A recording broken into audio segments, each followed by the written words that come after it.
Hello, chào mừng các bạn đến với vlog San Francisco của mình. Thì kỳ nghỉ đông này mình có qua thăm chị mình ở San Francisco và chúng mình đã lên lịch 9 ngày khám phá thành phố này. Ngày hôm nay là ngày đầu tiên thì chúng mình sẽ đến với Union Square và hình như là chị sẽ dẫn mình đến The Cheesecake Factory. Thì đây là một cái nhà hàng rất nổi tiếng ở Mỹ với cái món cheesecake của nó.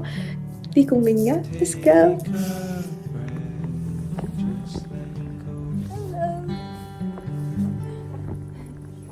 We're going to Union Square. Yes, and the Cheesecake Factory. Yes. And the flowers bloom in the sunlight, brightening up my room. There's a bunch of these all over the city, and Portland has it too. But they're like little libraries, so you can take a book for free. And then if you have a book you don't want anymore, you can put it in here. Ooh. They're called little libraries. That's so cool. I think I saw some in Portland.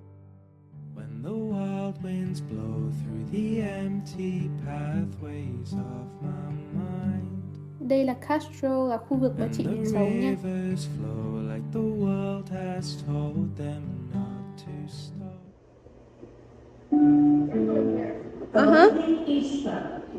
We are here. How? We're here. Okay. Okay. Minutes. And in 10 minutes.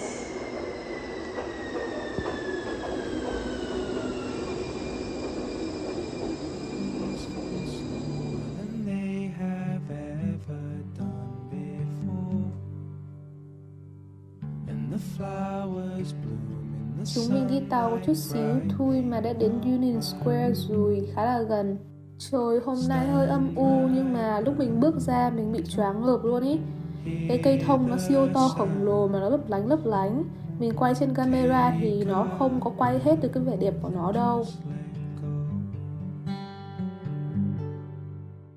Ở đây có cái sân trượt băng nhỏ nhỏ nè.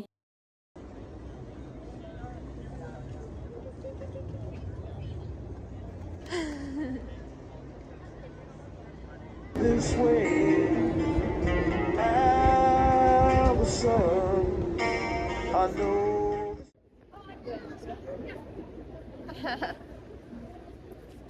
Look at this! Oh my god! It's so pretty though. Một lúc sau các bạn của chị mình đã đến và chúng mình sẽ đến với Cheesecake Factory.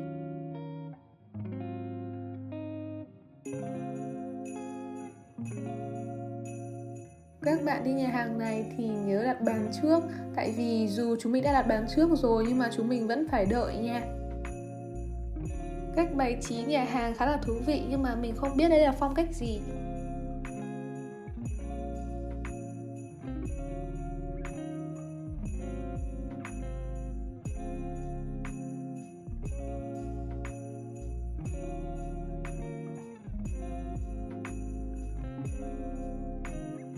Thực đơn đa dạng nhưng mà giá thì cũng khá là mắc.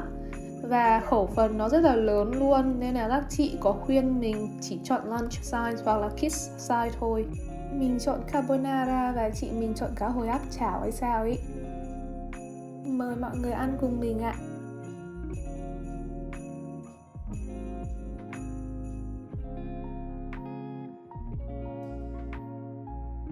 Sốt carbonara thịt béo, sợi mì mềm, nói chung là mình ưng nha. Mình cũng không giỏi nhận xét về ẩm thực lắm. Nói chung là mình chỉ biết là mình rất là thích thôi.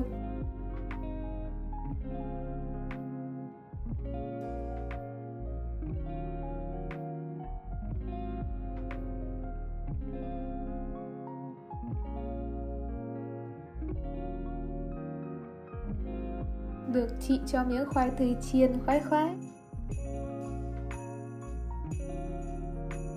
Ăn xong thì bọn mình có đi tráng miệng bằng kem gelato. Cái kem này thì mình sẽ mix vị và người ta sẽ tạo hình bông hoa nha, như cái hình ở cửa ấy.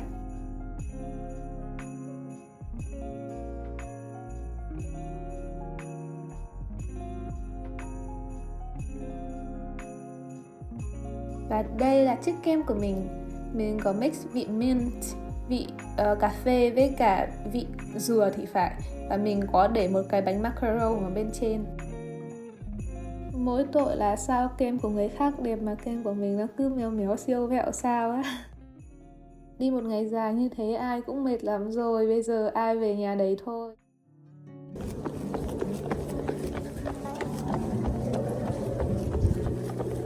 Chúng mình sắp trễ giờ xe buýt nên là chạy quá trời quá đất.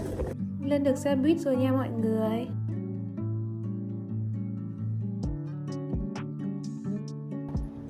We are going to the Japanese tea garden and what is that, The botanical gardens. Okay, so here's a map. Yeah, Golden Gate Park is really big and really long. Yes. Woo. Going to the Japanese tea garden. Yes. And the botanical garden is here. Yes. And the conservatory of flowers is over here. Yes.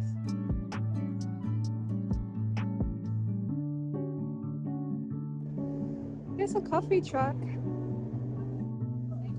Can you see that sign? What sign? That sign. What? What does it say? I cannot see this far. Okay, I can look at it.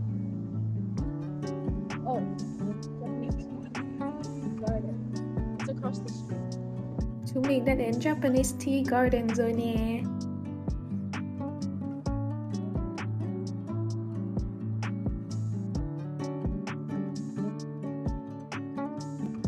Ooh, very pretty.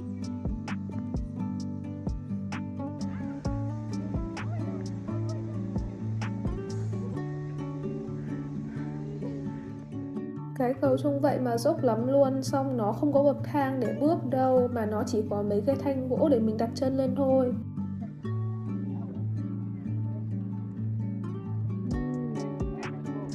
Hãy nhìn khung cảnh thơ mộng trữ tình này mà xem. Trời ơi, ước gì mình có một bộ kimono đến đây làm vài bộ ảnh. Quá là đẹp.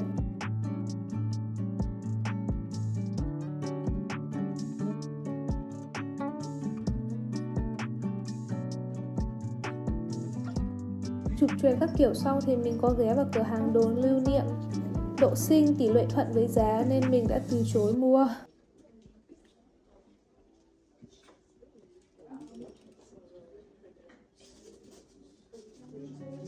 Lúc này mình nhờ bạn mình quay cảnh mình đi đằng sau chill chill đồ á, nhưng mà hơi giả chân nha. Thôi hết trò chơi rồi nên mình chuyển sang Botanical Garden nha. So we are here at the Botanical Garden. Good. Aw, look at these. Oops, I'm sorry. Don't get too close to the playground and they chase you. Okay. So here's a map. So we're gonna go to the Redwood Grove in California Native Garden over here. Just like this red part over here. Okay. And this one is similar to the one in the Japanese tea garden. What time? Trông mình ngố nhỉ? Oh my god, look at these woods. See how magical it is? It's giving a vibe of a movie, but I just don't remember what it is. It doesn't look like the picture.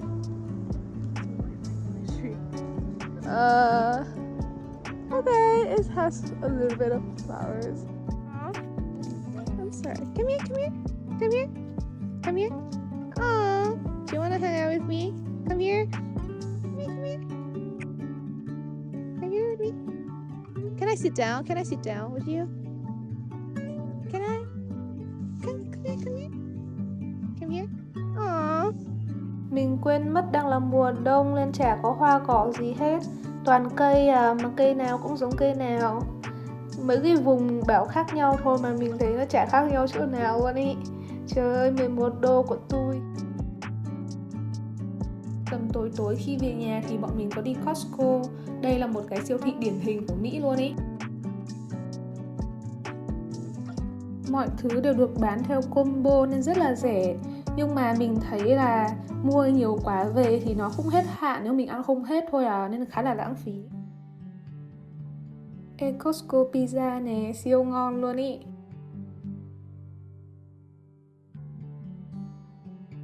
Mua xong rồi đi về thôi. When the wild winds blow through the empty So it's a new day, and today we are going to the California Academy of Sciences, and then after that we'll go to Japantown. Yesterday we were late for the bus, so we was running. But today we don't need to run anymore because we're actually early. Hôm nay trời gió mạnh luôn, các bạn nhìn tốc độ mây trôi này.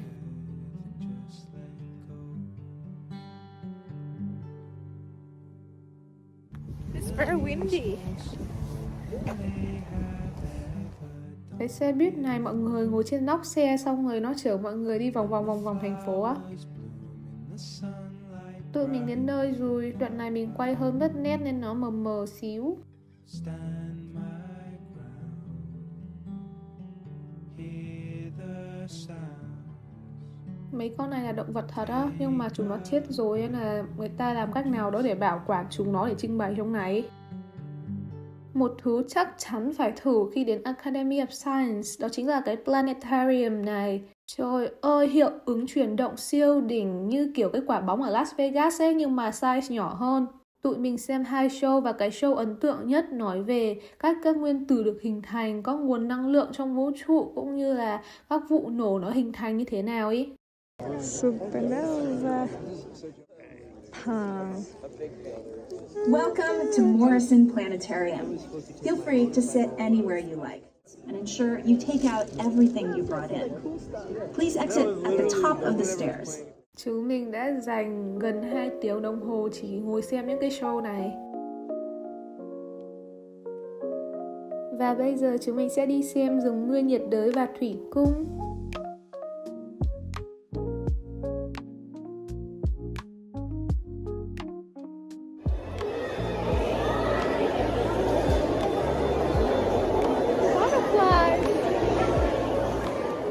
Có quá trời bươm bướm luôn á.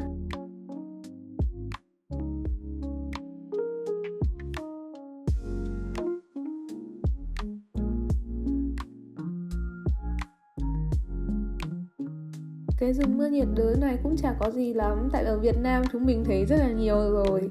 Bây giờ mình đi xuống thủy cung nha. Cái này là thử cảm giác bị rắn cuốn vào tay. Ban đầu thì mình sợ phát khiếp nhưng kết quả nó chỉ như là đo huyết áp thôi à.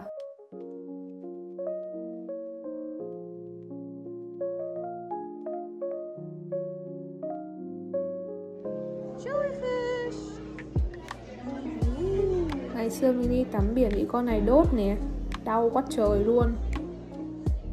Trong đây còn có con bạch tuộc khổng lồ, các loài quý hiếm cũng như các loại san hô, nhưng mà chúng nó đều nhạy cảm với camera nên mình không được phép quay chụp.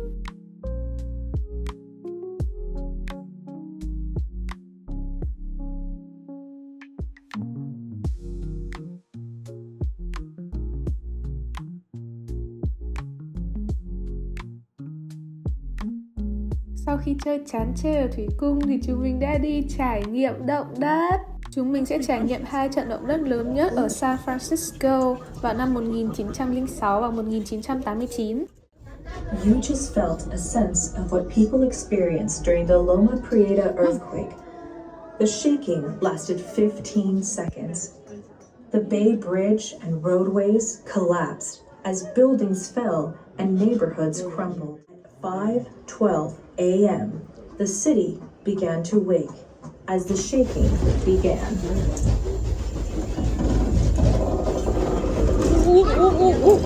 Oh my god.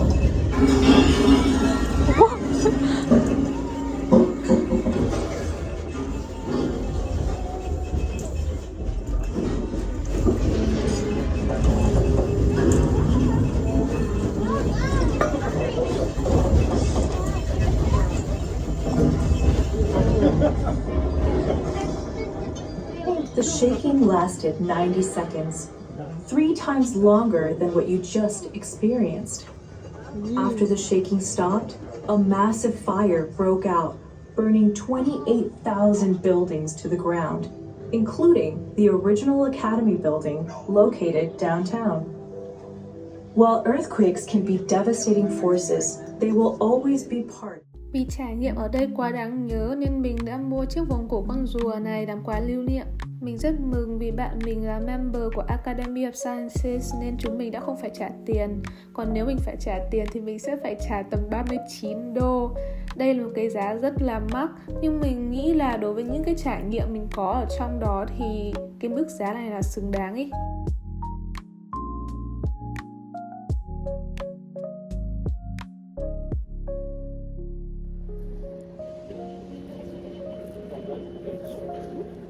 No. Did you tell them what we're doing today? Not yet. Can you introduce? I think that's long. Hi. We're going to the ferry building and the Exploratorium, Pier 39, Fisherman's Wharf, and Ghirardelli, and the cable car. Yeah. That's gonna be a long trip. Yeah. Ooh, so this is a ferry building.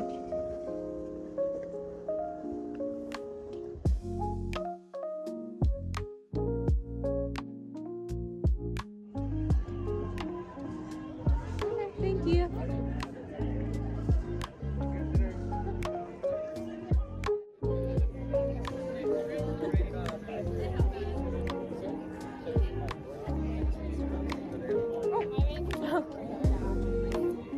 Thank you.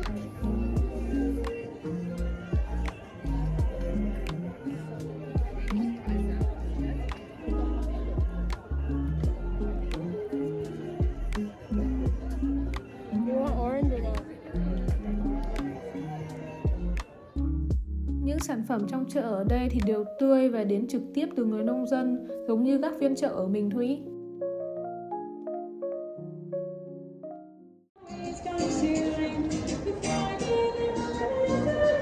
Oh, this is a restaurant?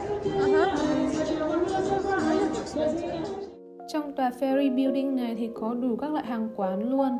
Nó nổi tiếng vì nó từng xuất hiện trong một bộ phim ý. Is it the Golden Gate Bridge? Oh no. That's the Bay Bridge. Okay. At night it has a light show.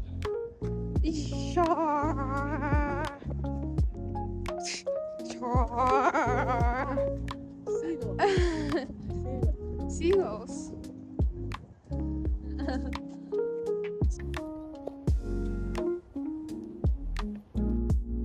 Hello. Hello. Oh!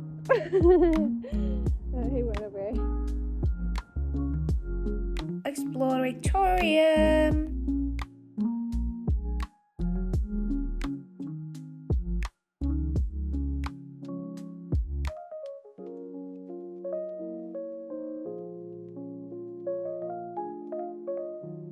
Bảo tàng khoa học này có rất nhiều lĩnh vực khác nhau, từ vật lý đến sinh học, và điều đặc biệt nhất là chúng mình sẽ được tận tay chạm vào những mẫu vật, được thử nghiệm các quy luật và được khám phá các loại máy móc ấy.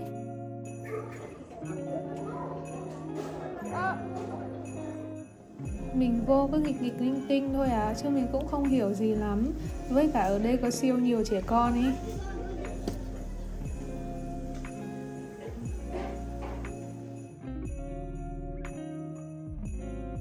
Cái con này trông ngộ ngộ nè. Chưa mệt quá rồi thì mình phải đi ăn thôi.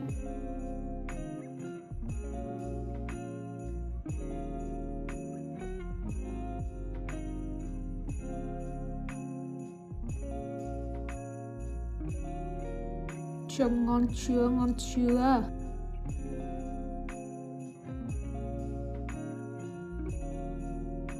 Trời ơi, đây là những chiếc tacos ngon nhất mà mình từng ăn luôn ấy.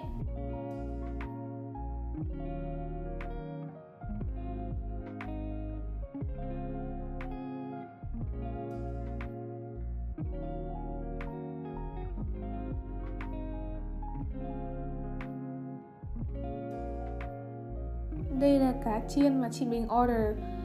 Nó giống kiểu chicken tenders nhưng mà bên trong đó là cá ấy.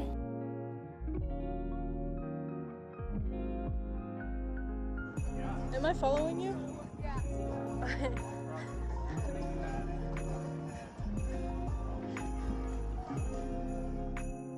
This is like sugar stand.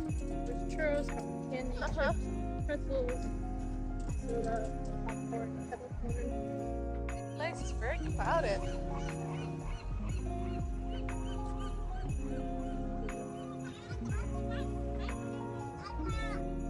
Ui, mình rất là thích cái vibe ở đây luôn ý. Ở trong đây có rất nhiều hàng ăn cũng như các quầy hàng lưu niệm, mà giá cả cũng phải chăng nha. Chỗ này vibe kiểu vibe cướp biển à.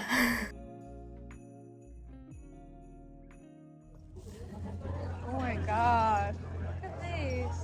See, you don't have to go to Korea. Trên đảo đó là cái nhà tù ý, bọn mình muốn sang thì phải đi phà.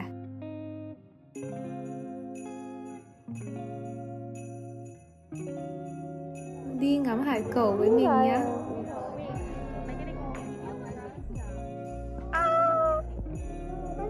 Mira, papá. Mira, ¿viste? Yo desde ahí lo subí. Where is he? Oh my god, here's he.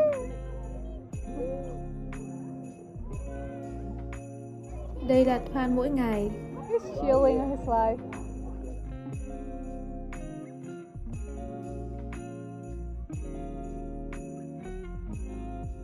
Well, they have a huge sign on the back.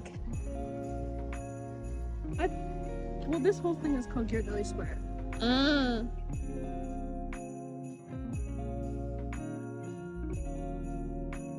Mình mê peppermint bark của hãng này kinh khủng luôn. Hãng này siêu nổi tiếng với món sundae, nhưng mà chúng mình phải để bụng ăn tối nên chỉ gọi hot chocolate thôi. Mình gọi peppermint chocolate và được tặng thêm một cái peppermint bark nè. Cheers!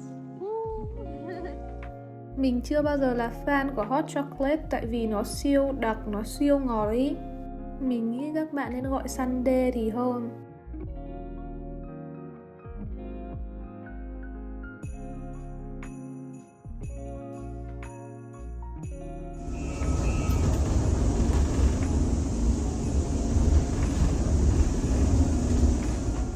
Hôm nay mình chỉ đi trung tâm thương mại ngắm nghía các kiểu thôi nên mình không có quay nhiều.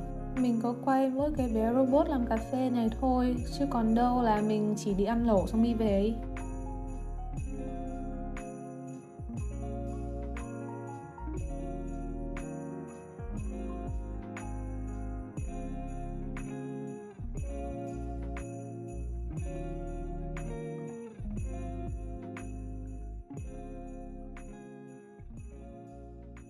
Lúc về thì chúng mình có đi cái xe tự động lái Waymo này về, khá là thú vị. Heading to home.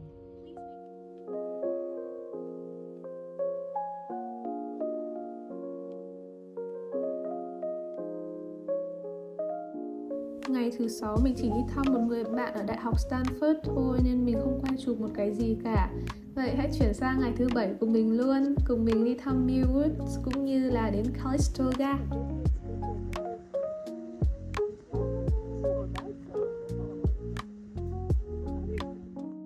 Khu rừng này là di tích lịch sử của Mỹ.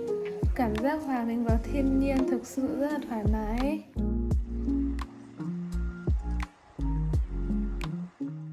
Trên đường đến Calistoga thì mọi người dừng lại ở In-N-Out để ăn trưa. Đây là một cái cửa hàng đồ ăn nhanh điển hình ở Mỹ ấy. Mọi người bảo mình chắc chắn phải thử. Đồ ăn rất là ngon luôn mà lại còn rẻ nữa. Sau đó mình có mua thêm một cái burger protein virgin để mang đi.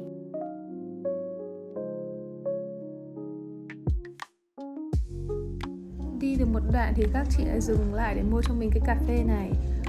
Cái cà phê này uống nó kiểu thiên ngọt hơn ý, và cái vị cà phê nó rất là ít thôi. Mình khá là thích nha.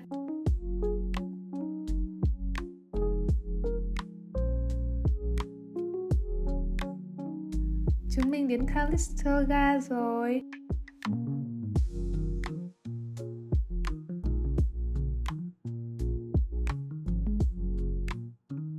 Chúng mình sẽ ở một resort nghỉ dưỡng tên là Indian Spring.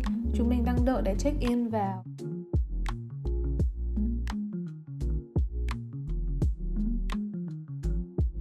Vì đông người nên bố mẹ chị thuê hẳn một cái nhà luôn ý. đây là chiếc phòng của mình nè. Giờ cũng tầm chiều chiều muộn rồi nên chúng mình quyết định đi bơi, sau đó đi ăn tối. Còn việc đạp xe sẽ để sang ngày hôm sau. Hello.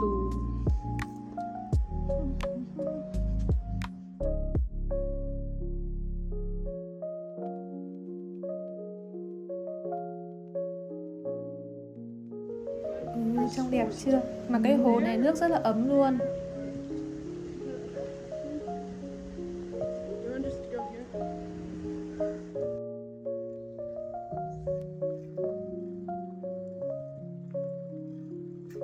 Sáng hôm sau thì chúng mình có cùng nhau đi tập yoga, xong bây giờ đi đạp xe. Khung cảnh chỗ này đẹp quá nên chúng mình cứ đùa nhau là như kiểu đi đạp xe ở Italy.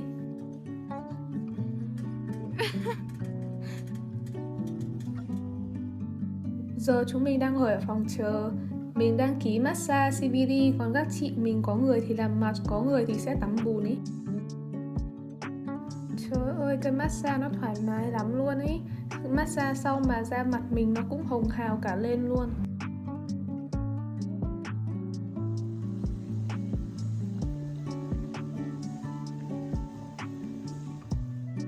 Hầu hết đồ ăn thì chúng mình đã mang sẵn đi, nhưng mà hôm nay chúng mình có ra ngoài ăn tối để mừng chị mình đã tốt nghiệp. Sáng hôm sau mình bày đặt đi khám phá thêm đồ, xong mình bị lạc, xong lại còn làm mất chìa khóa xe đạp nữa. I really don't know where that is. I think I just have to go straight, but I'm not sure. My phone is almost out of battery. Lúc mình biết mình bị lạc và mất chìa khóa, mình rất là hoảng, tại vì mình còn phải đi về San Francisco để bay về Portland nữa. Thế là mình cố gắng lục lại ký ức, xong rồi đi ngược lại con đường đấy thì mình đã tìm thấy chìa khóa. Và tầm 1 tiếng sau thì mình về đến nhà.